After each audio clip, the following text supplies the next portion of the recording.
伊朗怂？错了，如果没有伊朗，现在中东整片区域只有一个国家，就是以色列，加上他的好大儿美国。伊朗或许不是赢家，但他教会全人类，在霸权的绞杀下，活着本身就是最悲壮的反抗。我们又何尝不是如此一路走来？这是世界最惨被霸凌国家的反击。同志们，问你一句，如果你走在大街上，让泰森给扇了2逼斗，你敢马上打回去吗？那么这个仇又当报不报？有人笑他呀像火鸡，忘了对面是三体。中东若无伊朗扛，早被鹰犬割成泥。今天大招呀要出来为一个国家说2句，因为今天呀在网上突然看到一句评论火，他评论一个国家呀色厉而胆薄，好谋而无断，做大事而牺牲，见小利而忘义之国，庶子不足以谋。没错，他说的就是最近在风口浪尖上的伊朗。乍一听是不是很有道理，还特别有文化，甚至有人点头称赞，说这是对伊朗精准的刻画。你看他动不动就谴责，嘴上很硬，行动却慢半拍。几十年了，挨打不敢还手，每次都在喊我们将报复，然后等等。但是朋友们，且慢，你们看到的是怂，但你们看到过是谁在霸凌他们？是以色列加美国，是全球最强情报系统加最强空军加最强经济体制裁加最强网络攻击加最强外交独立的5连击组合拳。所以开篇问了大家一个问题，如果你走在大街上让泰森给扇了2逼斗，你敢马上打回去吗？那么这个仇又当报不报呢？如果你不报，那你是怂吗？只能说呀，在这种压迫下还能活着喊话，偷偷搞核计划，伊朗已经不是你想象的那个胆小鬼，而是一个忍辱负重、等待时机的老玩家。今天呀，我来带你们看清楚，伊朗凭什么不是庶子，反而是整个中东最能扛的国家之一。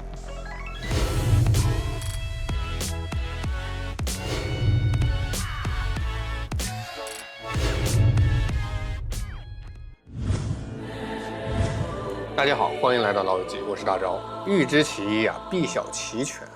这伊朗面对的是谁？世界霸主美国加中东小霸以色列。先摆清楚基本面，伊朗的对手是谁？不是谁，而是谁加谁，2个谁。对，是以色列加美国。美国全球军费8000多亿美金，它的军费占比超过了全世界1/3，实乃海陆空天网全维打击系统拥有者，制裁的发明家。以色列中东最强军力，它拥核却未申报的国家，全球前5情报组织摩萨德的掌门人，还有他的好大儿美国永远兜底的超能力支持。你让伊朗硬刚这俩，那不是色厉任然。说你在大街上碰到泰森都不足以弥补这2方的差距，可以说那是火鸡与农场主，地球人与三体的区别。战国策里有句古话，以卵击石，不自量也。但你也不能因为他没击碎石头就说那颗卵不勇敢吧。如果一个人一边被卡脖子一边被毒打，外加邻居们还在墙头围观冷嘲热讽，还能站起来对着施暴者喊我要还手，你能说他懦弱吗？还记得2010年开始的伊核协议谈判吗？那是伊朗和五常加德国谈，别的国家见美国制裁都跑，伊朗不但没跑，还端茶倒水，一轮一轮谈判。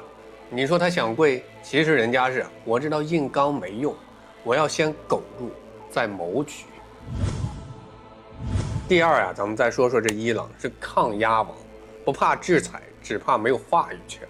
你能知道伊朗经历过多少次制裁吗？从1979年伊斯兰革命开始，美国对伊朗就从没解气过，几十年来什么都制裁，金融系统被踢出 SWIFT， 石油出口被断得七零八落，医疗、教育、民生通通受到影响，网络遭遇黑客攻击，和科学家遭暗杀，情报渗透常年不断。还有哪个国家被如此全面、持续、全球动员的制裁还能顶得住？比如朝鲜制裁它，美国投入不到1/10的精力；比如委内瑞拉、古巴都是被限制，但不是被围殴的。而伊朗的制裁，那是全球跨国金融系统联手打击，军事封锁、舆论战加代理人战争同步开打。而且最关键的，伊朗的人均 GDP 平均只有中国的1/4，基础设施跟韩国比都差几个时代，教育系统也常年吃紧。可就是这样一个国家顶住了压力，还偷偷把核研发推进。你说它色厉？我看是色不厉也要装厉，胆薄怕是胆小鬼都已经进了核电站里搞裂变了。那么你再看伊朗能有多隐忍？这些事儿你可能都没听说过。2010年开始美国用阵亡病毒攻击核伊朗设施，伊朗的科学家一批批被摩萨德暗杀，海上油轮一艘艘神秘爆炸，所有人都知道以色列在搞事儿，但伊朗说了什么？我们保留报复的权利。结果呢？没真打。你说他怂吗？ No， 他在算。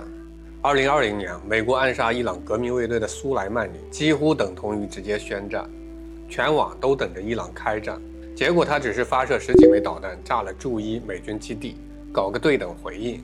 于是很多人就笑了，这就完了？你他妈又怂了吧？那等等你再看看后续。伊朗借着这场冲突彻底在中东区域大打代理人战争。黎巴嫩真主党、也门航母杀手胡塞武装、叙利亚什叶派民兵，还有伊拉克境内的多个亲伊组织，全线活跃。背后都是伊朗在撒币、撒弹、撒战略。你不动，我就动你身边的人。你打我一拳，我拉你的邻居打一架。这叫什么？战略忍让加多线布棋，不是怂，是谋。因为每一次出手背后可能都是中东全面开战。波斯湾油价飙升，沙特等国夹在中间的连锁反应。伊朗要的不是解气，而是胜率。要知道，战争是围绕利来打，而不是为了体现匹夫之勇。鬼谷子有言：善斗者藏于无形，出其不意者制胜。伊朗明白，在美国还愿意给以色列撑腰的时代，任何明面上的硬碰硬都是自损800。所以他就像个老忍者，耐得住寂寞，挨得住巴掌，还能对外喊和平解决。那么这一次他为啥敢出手？是忍无可忍，也快算完账了。2024年4月，以色列空袭了伊朗驻叙利亚大使馆，炸死高级军官7人，外交场所是不能碰的红线。这次伊朗没忍，直接从本土起飞导弹、无人机大规模投入，公开发声我们要反击了，全世界都给震惊了。这个行为就像平时班里那个不吭声的老实人，终于在厕所里把霸凌者摁进了马桶。这不叫鲁莽，这叫蓄力后发的爆发。伊朗知道这次再不打，就再也没人拿他当回事儿。中东那些朋友也会想，你连使馆被炸都不回击，那我干嘛还得听你话？所以这次出手是对外宣告他们还活着，而且他们不是纸老虎。再看第5部分，中国视角。伊朗并不孤独，中国不是伊朗的盟友，但是他在国际场上的重要朋友。2021年，中伊签署25年战略合作协议。中国斡旋伊朗与沙特破冰，中国推动区域稳定，并支持伊朗核权利的和平用途。伊朗没崩，是因为中国、俄罗斯等力量构成了新的多极平衡。美国已经发现，他霸凌一个国家可以成功，但同时欺负2个、3个，就会牵动大国博弈的红线。伊朗今天感动是因为他知道自己不再是孤军作战，所以千万别笑他太怂，他是整个中东最硬核的存在。如果没有伊朗，现在中东整片区域只有一个国家，就是以色列，加上他的好大儿美国。